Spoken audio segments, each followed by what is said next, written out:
इस देश में अगर कोई ठगा गया तो वो मुसलमान था, फिर चाहे वो क़यादत की बात रही हो या फिर उसके हक और हुकूक की। इस देश के मुसलमानों का वोट इतना ज़्यादा इम्पोर्टेंट रखता है कि जब तराजू के दोनों पहलुओं में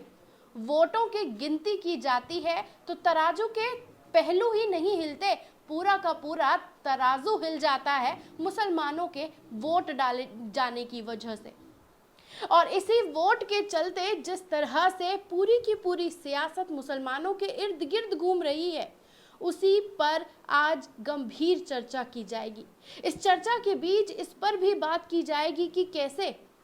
मुसलमानों की सियासत और उसके हुकूक को लेकर पूरा का पूरा सपा के बीच जिस तरह की दोगलाई देखने को मिल रही है, उस दोगलाई के चलते पूरा हंगामा मच चुका है। और तराजू के दोनों पहलू ही नहीं, पूरा तराजू कैसे हिल चुका है मुरादाबाद और रामपुर की सियासत के बीच, इसी पर बात करने के लिए हमारे साथ मौजूद हैं पल पल न्यूज़ के एडिटर नदीम अकरम, जिनसे हम बारीक से बारीक पहलू पर बात करके जानेंगे कि हर बार ठगा मुसलमान ही जाता है, हर बार सूली पर मुसलमान ही चढ़ाया जाता है और हर बार मुसलमानों के नाम पे ही राजनीतिक पार्टियां सत्ता में काबिज तो होती हैं। तो नदीम भाई, मेरा पहला सवाल आपसे यह है कि पहले चरण के नामांकन अब भरे जाने का वक्त खत्म हो चुका है और भूचाल अगर सियासत में हम देखते हैं तो रामपुर में दिखाई दे रहा है सियासी भूचाल, और तो और मुरादाबाद में ये भूचाल देखा जा रहा है। कैसे देखा और समझा जाए, क्योंकि यही दो सीटें अपने आप में सवालिया निशान मुसलमानों की क़यादत पर खड़ी कर देती है। खुशबू, अगर रामपुर की सीट की बात की जाए और मुरादाबाद की सीट की बात की जाए तो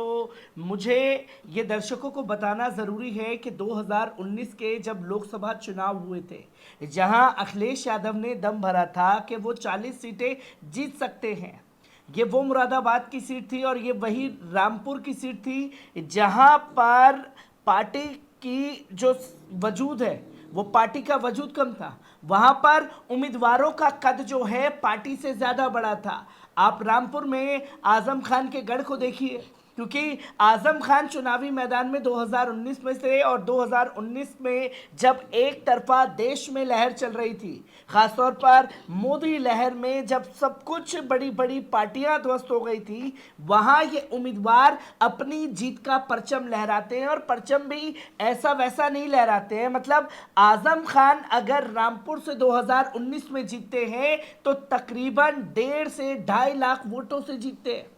और ये वो लहर थी जिसमें सब कुछ तबाह बर्बाद हुआ राजनीतिक पार्टियों का। और अगर आप बात करते हैं मुरादाबाद से एसटी हसन की सीट की, 4.5 लाख वोटों से जीत करके मुरादाबाद से एसटी हसन जो हैं पार्लियामेंट में पहुंचे थे, और आज आखिरी दिन नामांकन का, और नामांकन के दिन एक उथल पुथल ऐसी क्रिएट करने की कोशिश की गई है जिसमें मैं नो डाउट ये कहना चाहूँगा कि ये चुनाव जो है भारतीय जनता पार्टी को हराने के लिए अखिलेश यादव बिल्कुल नहीं लड़ रहे हैं। अखिलेश यादव अगर ये चुनाव लड़ रहे हैं तो मुसलमानों के राजनीतिक सफाई के लिए चुनाव लड़ रहे हैं, क्योंकि हम ये लगातार देखते हैं कि जहाँ पर अच्छी खासी मुस्लिम बहुल क्षेत्र है, मुस्लिम बहुल क्षेत्र में जहाँ आप कई मुस्लिम कैंडिडेट को टिकट दे सकते थे, पर आपको उम्मीदवार उतारने हैं बाहरी लोगों को। रामपुर में आप पहले अभी हल्ला मचाया गया कि रामपुर में जो दिल्ली की जामा मस्जिद के इमाम हैं उनको टिकट दिया गया। मतलब अखिलेश यादव ने प्राइवेट प्लेन से उन्हें बुलाया लखनऊ, और लखनऊ से फिर रामपुर भेजा नामांकन भरने के लिए। मतलब पूरे रामपुर में अगर बात की जाए, आजम खान के बाद कोई दूसरा नेता ही उन्हें नहीं मिला। जहां अखिलेश यादव को चुनाव के दौरान याद आती है आजम खान की, जहां आजम खान को मनाने का सिलसिला शुरू हो जाता है, और आजम खान ने अपने लेटर में साफ तौर पर कल कह दिया कि अगर इस सीट पर किसी को चुनाव लड़ना है तो अखिलेश यादव खुद आकर के चुनाव लड़े। और अब ये पहलू समझाने की कोशिश की जा रही है कि मुसलमानों का वोट काटने के लिए खुद मुस्लिम चेहरों को आगे किया गया है। और रामपुर में सिर्फ एक ही क्लैश नहीं चल रहा है, रामपुर में हम देख रहे हैं कि समाजवादी पार्टी के 2 उम्मीदवार जो हैं वो पार्टी सिंबल पर चुनाव लड़ने के लिए तैयार है, नामांकन भरा है। एक खुद जामा मस्जिद, जो कि ये बताया गया कि दिल्ली की जामा मस्जिद समाजवादी पार्टी अपने उस पर लिख रही है। दिल्ली की जामा मस्जिद जिसका जिक्र है वो पार्लियामेंट स्ट्रीट की जो जामा मस्जिद है उसके इमाम चुनावी मैदान में उतारे गए हैं। और दूसरा जो उम्मीदवार वहां से नामांकन का भरा है और अपने पास पर्चा खरीद लिया उन्होंने, वो नाम है असीम रजा का। और उपचुनाव के दौरान रामपुर में किस तरीके से धांधलीबाजी हुई, जिसको खुद हमने जाकर के कवर किया, उन तस्वीरों को लोगों के सामने दिखाया, उस पर साफ तौर पर नाराजगी वहां के लोगों में थी कि जो प्रदेश मुखिया हैं, पार्टी के मुखिया खुद लड़े और देखे कि किस तरीके से नाइंसाफी खासतौर पर सिर्फ और सिर्फ रामपुर में हो रही है। और रामपुर में अगर समाजवादी पार्टी के हाथ से वो सीट निकली है तो खुद अखिलेश यादव की नीतियों के कारण निकली है, क्योंकि समाजवादी पार्टी का एक गढ़ रामपुर माना जाता है। और वो गढ़ सिर्फ उनका नहीं है, वो गढ़ एक राजनेता का है, एक पॉलिटिशियंस का है, आजम खान। और किस तरीके से समाजवादी पार्टी को मुलायम सिंह यादव के साथ मिल करके उत्तर प्रदेश में खड़ा करने का काम आजम खान ने किया, वो तस्वीर को नहीं झुटलाया जा सकता। और आज उधर कोई उम्मीदवार अखिलेश यादव को नहीं मिल रहा, फिर ये तस्वीर सामने आती है कि अपने भतीजे को चुनावी मैदान में उतारेंगे अखिलेश यादव। और फिर ये भी एक चौथा नाम सामने आ जाता है एडवोकेट महमूद पराचा साहब का, जो साफ तौर पर एक हास्यास्पद भी है। वो हास्यास्पद इसलिए है कि मैं लगातार महमूद पराचा जी से संपर्क में रहा, कई बार उनसे जब भी बात की गई तो साफ तौर पर दलित एक्टिविस्ट होने का दावा करते हैं, दलित कम्युनिटी की सबसे बड़ी आवाज़ होने का दावा करते हैं। पर अगर महमूद पराचा साहब को भी चुनाव में उतरना है तो मुस्लिम बहुल क्षेत्र से उतरना है,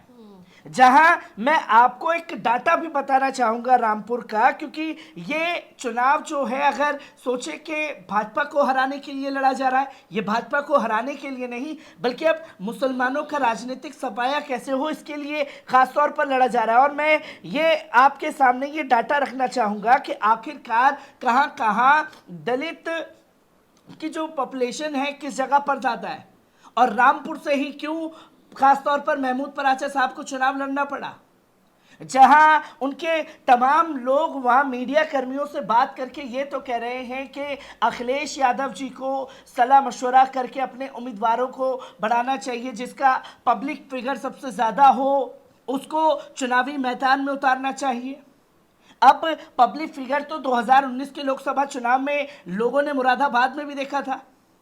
और क्या हश्र हुआ, जो 20-20 मिलियन 30-30 मिलियन फॉलोवर अपने सोशल मीडिया पर लेकर के बैठे हुए हैं, क्या फेसबुक और ट्विटर के माध्यम से जमीनी स्तर पर चुनाव लड़े जाएंगे?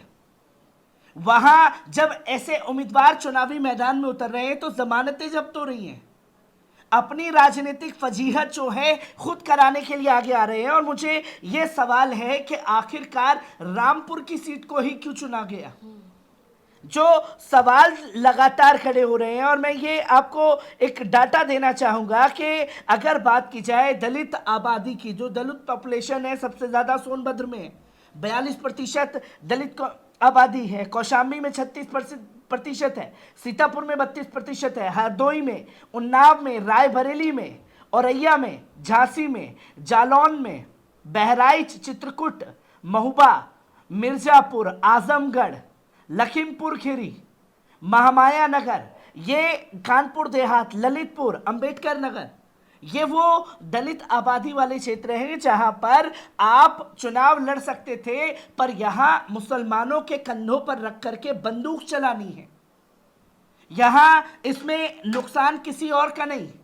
सबसे ज़्यादा जो है वो मुसलमानों को खुद उठाना पड़ेगा जो तस्वीर सामने है, क्योंकि ये साफ तौर पर देखा जा रहा है कि एक जो सीट पर समाजवादी पार्टी अगर सही सूझबूझ से उम्मीदवार उतारती तो वो चुनावी मैदान में परचम लहरा सकते थे, पर यहाँ कुछ भी ऐसा होता हुआ खास तौर पर दिखाई नहीं दे रहा है। नदीम भाई, आज की सियासत में बड़ा ही रोमांचक मोड़ देखने को मिला कि कल एसटी हसन साहब ने मुरादाबाद से पर्चा भरा। पूरी शोक के साथ सभी लोग वहाँ मौजूद थे, लेकिन आज बड़ा ही अलग ही तरीके का माहौल था कि रुचि वीरा जी भी वहाँ पहुँच गए। उन्होंने कहा कि उन्हें पार्टी से फरमान आया है कि उन्हें नामांकन भरना है, और उससे पहले और भी कई अपडेट्स आए कि नामांकन भरने के लिए पार्टी से मना कर दिया गया है। और उसके बाद अचानक यह आता है कि भारत न्यूज़ दिखाता है कि ये देखिए ये आई हैं और ये पर्चा भर रही है। कह रही हम उनका ये कहना है कि हमें तो किसी ने भी मना नहीं किया, हम यहाँ आए हैं, हम लड़ेंगे पर्चा और हम भरने जा रहे हैं और बाकी की बात बाद में करेंगे। तो कैसे देखा और समझा जाए कि वाकई मुसलमानों की सफाई की जो प्लानिंग है, बी टीम का हल्ला मचाने वाले आखिर खुद ही अखिलेश यादव निकल रहे हैं। खुशबू, मुरादाबाद की सीट की अगर बात की जाए तो बड़े ही दिलचस्प मोड़ जो हैं आज खास तौर पर देखने को मिले हैं, क्योंकि हमने देखा कि सोमवार के दिन में एसटी हसन ने अपना नामांकन पत्र जो है वो दाखिल कर दिया, और ये वही समाजवादी पार्टी है जो इतवार के दिन में यानी कि शनिवार की रात में तकरीबन अनाउंसमेंट करती है कि वो चुनावी मैदान में उतरेंगे, अपना उम्मीदवार घोषित कर देती है। फिर सोमवार को एसटी हसन साहब जो हैं नामांकन दाखिल कर देते हैं। फिर मंगलवार को जो है ऐलान होता है कि एसटी हसन का टिकट काटा जाएगा, रुचि वीरा को चुनावी मैदान में उतारा जाएगा। पर अब पिक्चर जो है मुरादाबाद से भी साफ हो चुकी है कि जहां नामांकन दाखिल किया था एसटी हसन साहब ने, उनके नामांकन को ही पार्टी द्वारा रद्द करवा दिया गया है। और ये वो एसटी हसन साहब हैं जो 2019 के लोकसभा चुनाव में 4.5 लाख वोटों से जीत करके पार्लियामेंट के अंदर पहुंचे थे, जहां पार्टी की बड़ी शख्सियत थे, पार्टी को जीत जो है झोली में डाल सकते थे, पर यहां पर बाहरी कैंडिडेट को उतार करके इस तरीके की तस्वीरें दिखाने की कोशिश की है। क्योंकि हमने वो दौर भी देखा है जब मुरादाबाद की जनता ने बाहरी लोगों को, चाहे कितनी भी बड़ी पैठ क्यों ना हो, जब एक तरफ एक समय पर जब कांग्रेस की लहर पूरे देश में थी, उस दौरान भी मुरादाबाद की जनता ने बाहरी कह करके मोहम्मद अजहरुद्दीन को नकार दिया था। वो जीते भी थे। फिर उसके बाद से तमाम मुरादाबाद की जनता ने यह फैसला लिया कि किसी भी बाहरी इंसान को हम यहां से जीत करके पार्लियामेंट में नहीं भेजने वाले। और सिर्फ ये मुरादाबाद की मोहम्मद आजम खान का ही या तमाम बातें कहें कि अजहरुद्दीन का ही ये मामला नहीं है, हमने 2019 के लोकसभा चुनाव में भी इसके नतीजे देखे हैं। मतलब जो सीट साफ तौर पर झोली में आ सकती थी। और ये भी देखने वाली बात है कि अगर माना आपने एसटी हसन साहब का टिकट काटा, जो मुस्लिम बहुल क्षेत्र है, उस जगह पर आप किसी मुस्लिम उम्मीदवार को टिकट दे सकते थे एसटी हसन की जगह, पर यहाँ मुसलमानों के कंधे पर भार डाल दिया गया है कि ये हमारा यादव कैंडिडेट है, ये हमारा सिंह कैंडिडेट है, ये वर्मा है, ये तमाम है, ये फलाना है, ये ढिमकाना है। मुसलमानों, तुम्हें सिर्फ इन्हें जिता करके पार्लियामेंट में भेजना है, क्योंकि फरमान हमने जारी कर दिया है, जिसको लेकर के रोष वहां के लोगों में है। और इसका खामियाजा जो है खासतौर पर रामपुर में और मुरादाबाद में समाजवादी पार्टी को उठाना पड़ेगा। और ये तस्वीर लोगों के सामने बहुत जल्द साफ होगी कि जो सीट उनकी झोली में जा सकती थी, कैसे उसे देने का काम खुद अखिलेश यादव ने भारतीय जनता पार्टी को दिया है। तो ये साफ हो जाता है कि बी टीम का रोना रोने वाली तमाम पार्टियां, खुद समाजवादी पार्टी, भारतीय जनता पार्टी को 2 ऐसी सीट अपने हाथ से देने का काम कर रही है जहां पर वो सीट उसे लाखों की वोट की जीत दिला सकते थे। लेकिन भारतीय जनता पार्टी के सामने उन्होंने नतमस्तक करके मुसलमानों को आईना दिखाने का काम किया है।